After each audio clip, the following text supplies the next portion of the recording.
14.1 million global sales in EV vehicles. Yo, what up guys? It's Dan here from Dan About Cars.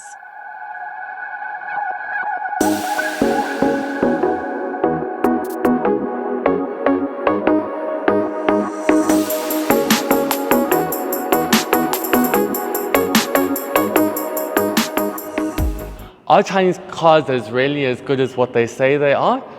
Or is there more to the story? Let's go and have a look. Behind me today is a car that needs no introduction. The Xiaomi SU7. One of the most controversial and popular cars on the Chinese roads at the moment. And today, we're here to find out why that is.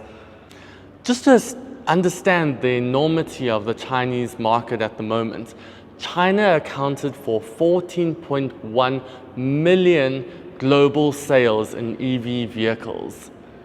That's about 70% of the total global market at the moment. Last year, Tesla was only able to put out 1.78 million units, nowhere close to what the Chinese market was able to put out. That just tells you the magnitude and the size of their production at the moment. No other car company in the world right now can match that. So guys, what makes the Xiaomi SU7 so special? Come along with me and let's find out. Today we'll be using the Xiaomi SU7 to show you the features and the enormous technology coming out of China. Today I'll be using the Xiaomi SU7 to showcase the design, innovation, and features coming out of China right now. Let's go and have a look and get into it. First of all, the outside design of the car is very controversial, and I think you all know why. It's a big copycat. Why is it a copycat? If we just look at the side profile of the car, and especially around the back, I think we can immediately start to tell this is a Porsche Taycan in disguise. Shh, but we won't go any further into that for now. Let's go around the front. The whole front almost looks like a Star Wars stormtrooper kind of vibe. But the rest of the car is quite simple. We love the grille. The grille is very sleek, very simple. It almost has this sort of hammerhead kind of lights in here, similar to that found on the Volvo. And why it might be a copycat, there's something that is quite unique about it. Unlike its rivals, the Xiaomi SU7 features a drag coefficient of 0.195. That's currently the lowest in the world. It even beats the likes of the Tesla S as well as the Mercedes EQS, a car known, world-renowned for its 0.2 drag coefficient. So for a technology company that makes washing machines, I think this has really done a good job. Okay. All but the Max comes standard with 19-inch alloy rims with the option to upgrade to 20 inches. Here on the inside, the theme of top spec versus boring continues with the interior. As standard, you have a choice of this bold purple or either red, with the standard black, white coming as optional extras, with this sort of like Alcantara-like finish on the dash over here, as well as on the sides of the car. Quite nice and soft to the touch. I like the functionality on the steering wheel. They've kept all the traditional stalks and buttons. Things like adaptive cruise control, driver's mode, and infotainment can all be easily controlled from here. Here in the back, they're not shy of ports either. You get 2 USB-C ports, and on the back of the headrests, they have areas in which you can attach your own iPads into, or even Xiaomi pads as well. Here in the back, headroom's also quite adequate. I'm about 6 foot or so. Down below, it's quite easy to put your feet underneath the footwells, and thankfully, due to the flat floor, three passengers can sit quite comfortably in the back. So that's quite a plus. The only thing is, with it being an electric car and the floor being quite high, you sort of get this angled approach with your legs. So you sort of feel like you in the sort of like crouched up position rather than sitting more comfortably. But I guess that's a trait most electric cars have at the moment.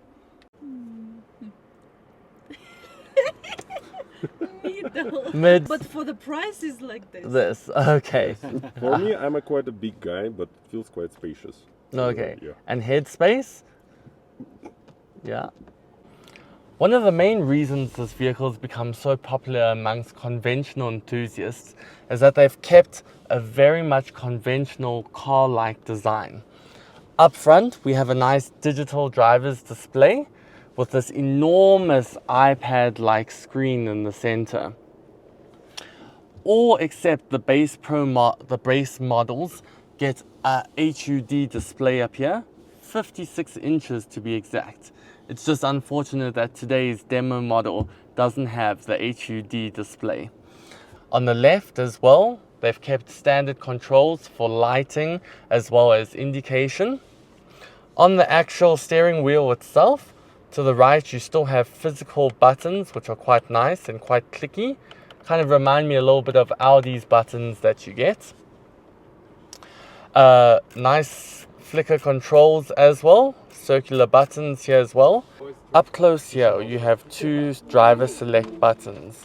The left side is for your autonomous driving, and the right side is for your different modes.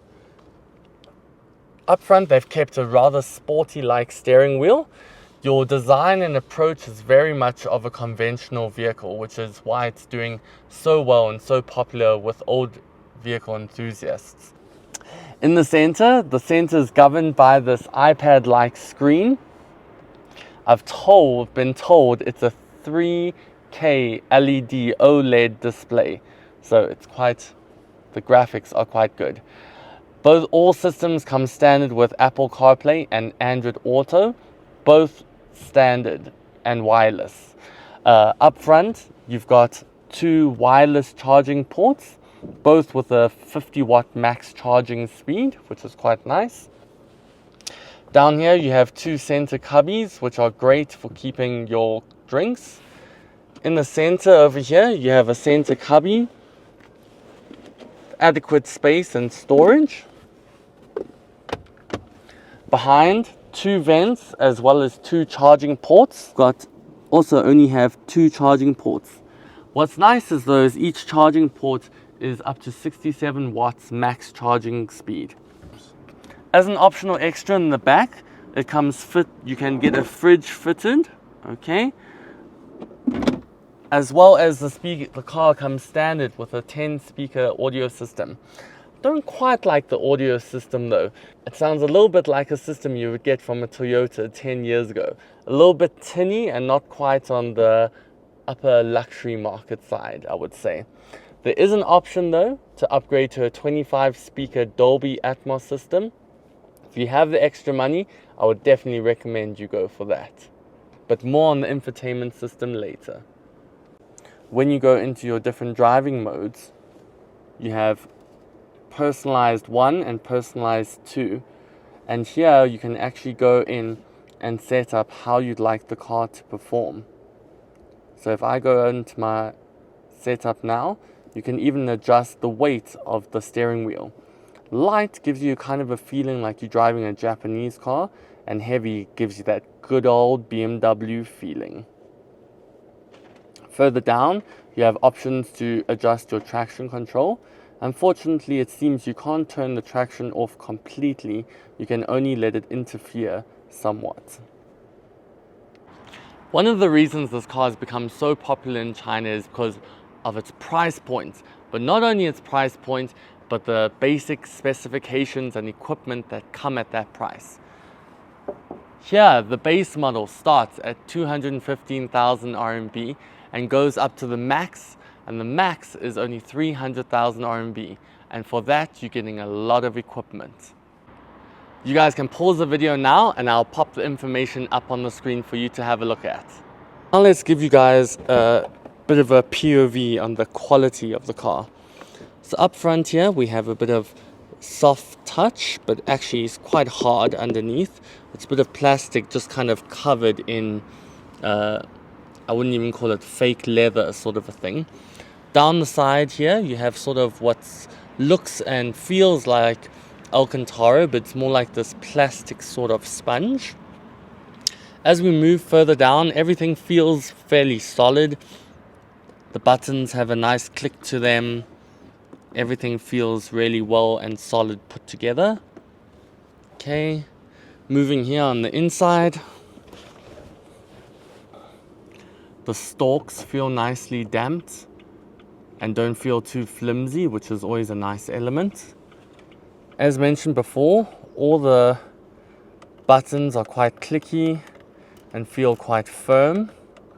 This is for your cruise control, and on the right here to adjust your audio system.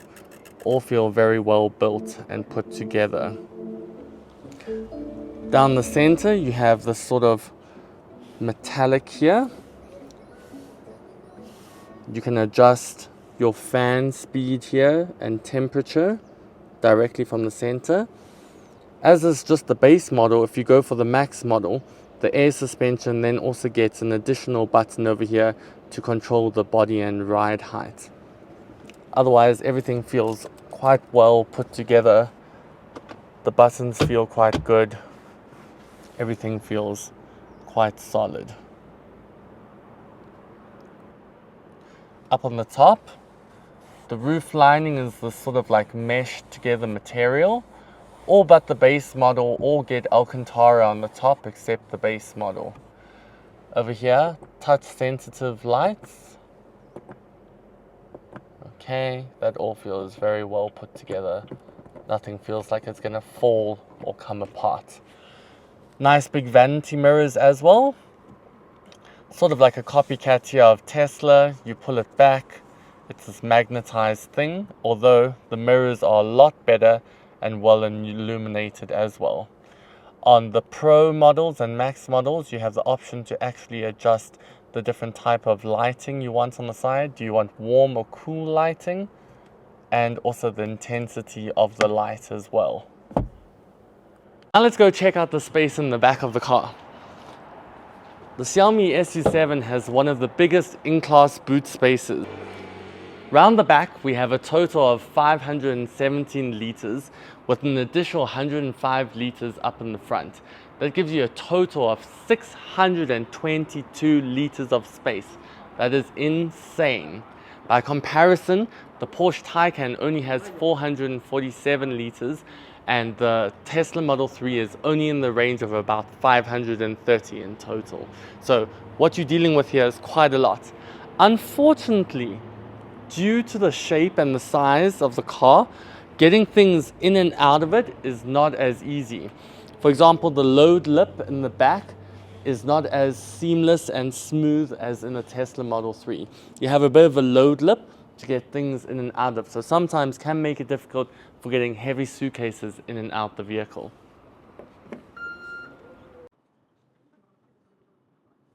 In the back, you've got a nice little basket side. You've also got a 180 watt 12 volt socket on the side over here, as well as foldable, as well as some clips both here and here as well. The seats are foldable, but I'm not sure how to do it. Let's come around the side and have a look. Okay, they've got manual seats, and those fold down quite flat, and you have no lip over here, which will make folding and loading larger items a lot easier. Let's see, do the seatbelts snag? No, luckily not. Okay, ISOFIX points in the back for child seats, quite easy to get to. They've just got these little clips over here. Right, you can fit your own iPads or Xiaomi pads as well. The nice thing is with a Xiaomi pad, it can link up directly to the infotainment system, and if you're sitting in the back, you can put in your own directions and things and send it straight to the driver. All doors come standard with automatic up and down, automatically closing and opening windows. It's just a shame though, the windows in the back don't go all the way down. You have electrically opening doors, as well as manual overrides should you need it. This is our demo car. You can see most of the time you can use either the card or your phone, and just as you walk up to it, you can just tap your phone or the card against here. As you will notice, the windows have been designed both on top and on side to block out 99.9% of radiation from the sun, as well as the front windscreen 99.6%.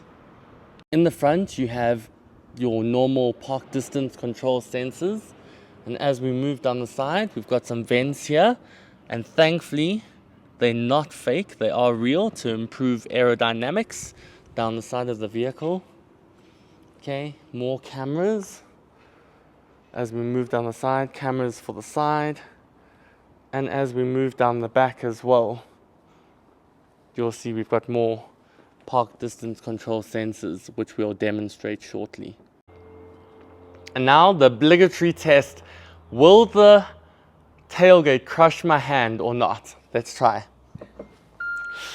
Ah!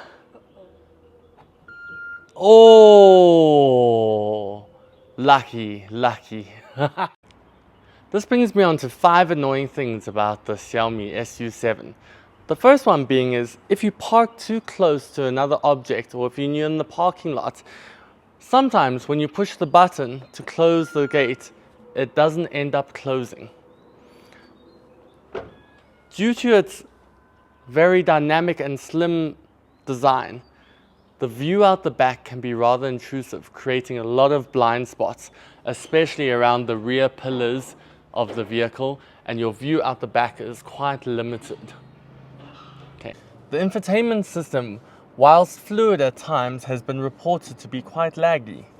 Over-the-air updates have been coming quite rapidly and quite fast from Xiaomi, and users have reported a lot of lagging.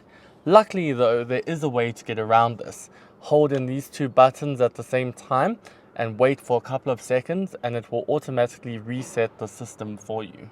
Whilst the car's app is quite intuitive, I've never known a car to never come with a car key. This here, right here, will cost you an extra 399 RMB should you need a key. And the reason that's frustrating is because should you be out and you have no battery in your phone, you have no way of unlocking your car. I was told at the service station that the app allows up to 7 different people to use the vehicle, and you can ask someone to help you unlock the car. But if you don't have battery, you're pretty darn stuck, and that's going to cost you an extra 399. Whilst the rear view camera gives quite a good and clear image, it's often exposed, leaving it exposed to mud and dirt, which can leave it rather grimy, needing you to use your finger to clean it off. That brings me on to some cool features about the car. Whilst everything might be controlled through the screen, Xiaomi offers a range of wide and interesting attachments that you can use, that you can buy online. For example, you get a clip-on piece over here for all your climate controls, wind speed, and temperature. So should you be like me, an old-fashioned guy who doesn't like to play with the screen all the time, you can directly get buttons that clip on here to play with. The second thing is about the app. The app can be controlled by up to 7 different people. So if you're like me and you and your friends want to always drive your car, you can set up your car personally for up to 7 different people. You can even control the speed, the mode, and the areas in which the car can go in. It also features a special, besides sport mode, if you hold down your drive mode button, it gives you boost and gives you extra punch for those days that you need it. Let's go through the infotainment system. Infotainment system is rather easy. It works exactly like an iPad. You drag and slide, and all the information is nice and big and easy to use. Pull down lists work exactly like your iPad. You can control a range of functions from the vehicle, all very similar to its competitors. As mentioned, it comes with Xiaomi Pilot. Xiaomi Pilot is your autonomous driving experience. So you can use it to direct you around traffic in town. The base model's autonomous driving can only direct you on the highway. The Pro and the Max models can even do it around town as well.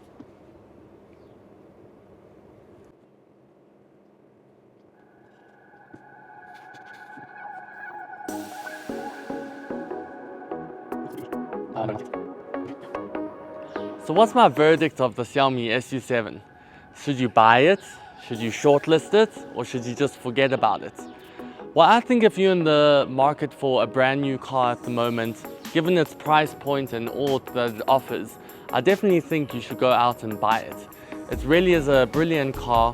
It gives you a car-like feel. It doesn't give you the electric car feel that most of its competitors do. And if you're looking for value for money, then the SU7 is definitely a car for you.